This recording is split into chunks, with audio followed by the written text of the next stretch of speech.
Kita mengasihi dia karena dia terlebih dahulu mengasihi kita. Ya nggak mungkin bisa kita itu memberi sesuatu kalau kita nggak terima dulu. Karena kita sudah dikasih oleh Tuhan, sehingga kita bisa mengasihi Tuhan. 1 Yohanes 4 ayat yang ke-10. Inilah kasih itu. Bukan kita yang telah mengasihi Elohim, tetapi dialah yang telah mengasihi kita. Tuhanlah yang telah mengasihi kita dan telah mengutus putranya sebagai pendamaian bagi dosa-dosa kita. Saudaraku yang terkasih, jika Elohim telah begitu mengasihi kita, kita juga harus mengasihi seorang terhadap yang lain. Sekali lagi, ayat-ayat ini loh saudara, selalu mengatakan bahwa ayolah, lakukan seperti yang Tuhan sudah lakukan dalam kehidupan.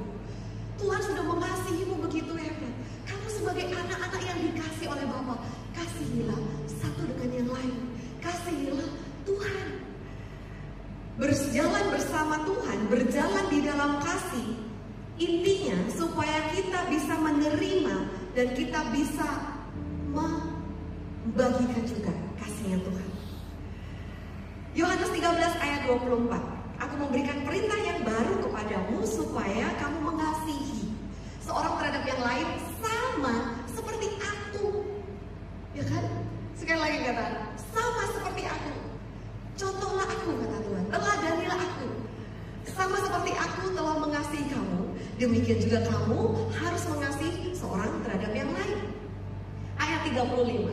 Dalam hal inilah semua orang akan tahu bahwa kamu adalah murid-muridku, yaitu jika kamu saling mengasihi satu dengan yang lain. Ciri-ciri orang yang mengasihi dan dikasih oleh Tuhan, hidupnya kita akan lihat ya, ada 3 hal. Orang yang hidup di dalam kasih Tuhan, orang yang berjalan walk in love, berjalan dalam kasih, berjalan bersama dengan Tuhan. Yang pertama, hidup dalam kekudusan. Kita sebagai anak-anak Tuhan, kenapa kita disebut anak Tuhan? Karena kita hidup dipimpin oleh Roh Tuhan. Dan Roh Tuhan disebut Roh Kudus. Lambang burung merpati adalah lambang kekudusan, kesucian, ketulusan. Kenapa kok dikatakan Holy Spirit? Kok nggak dikatakan Spirit yang lain? Holy. Karena itu adalah karakteristik Tuhan. Dia adalah Tuhan yang kudus, maha kudus. Nanti kerjaan kita di surga, kita cuma nyanyi You are holy, holy.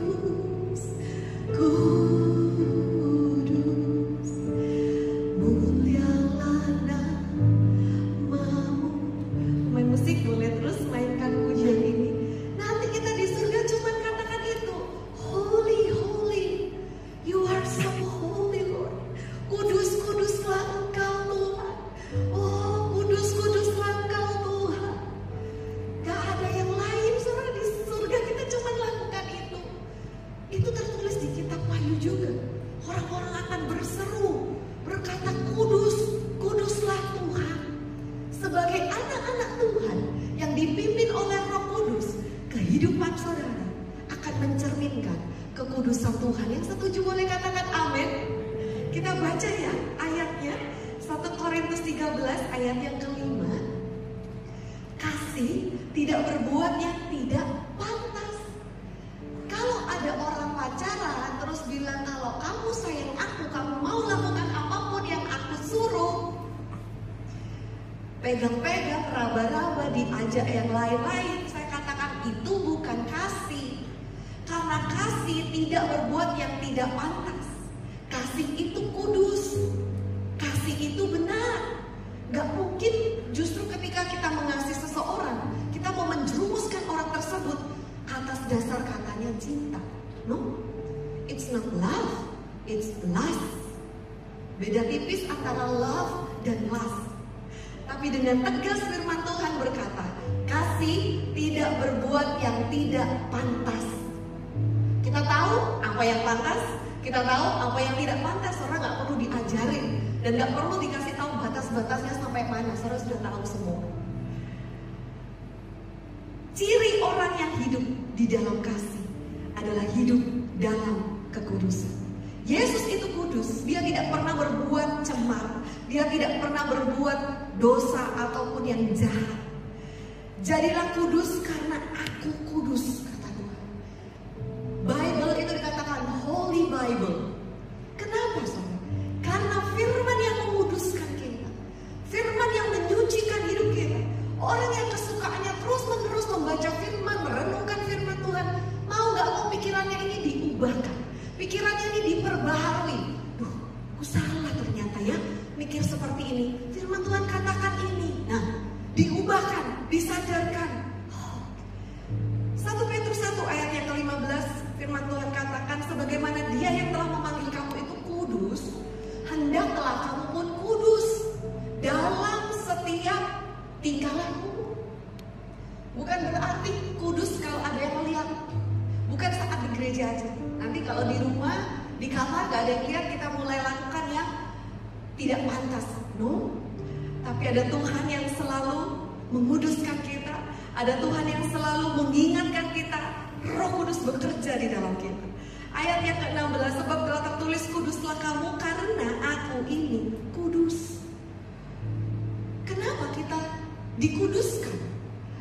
Kudus itu artinya dikuduskan oleh Tuhan, dipisahkan dari dunia, dikhususkan bagi Tuhan. Saya pernah cerita nggak ya di sini?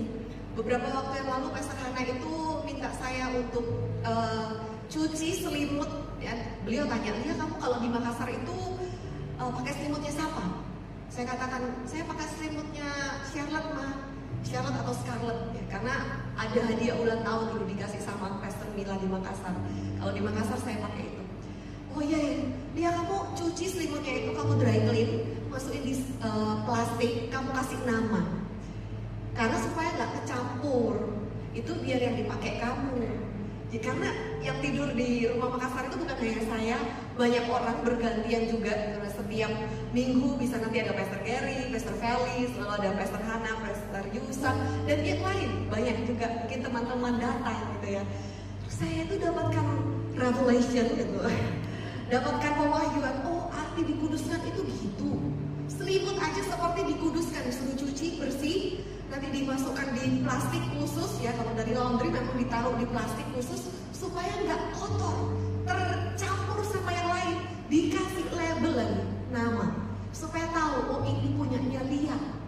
Saudara dan saya juga seperti itu. Kenapa kita ditempatkan di dunia ini? Bukan untuk menjadi serupa dengan dunia, tetapi justru kita dibedakan supaya kita menjadi berbeda, dikuduskan, dikhususkan bagi Tuhan untuk kepentingan Tuhan. Itu artinya dikuduskan. Dan saat ini Tuhan mengatakan bukan karena kekuatan kita itu bisa hidup di dalam kekudusan, tetapi karena kuasanya, kuasa Roh Kudus yang bekerja di dalam kita, yang akan terus memampukan, yang akan terus menyucikan kita, yang akan terus membawa kita kepada seluruh kebenaran dan kekudusan Tuhan. Gak bisa enggak, saudara. Kita yang harus ikut Roh Tuhan. Kalau Roh Tuhan itu kudus, hidup kita mau gak mau akan kudus. Itu sudah gak bisa lagi dibantah. Dan saya percaya setiap dari kita yang hadir pada sore hari ini, di dalam saudara dan saya ada Roh Kudus. Roh Kudus itu akan terus bekerja, menguduskan saudara, menyucikan saudara, mengkhususkan saudara bagi kemuliaan Tuhan. Berikan tepuk tangan bagi Tuhan.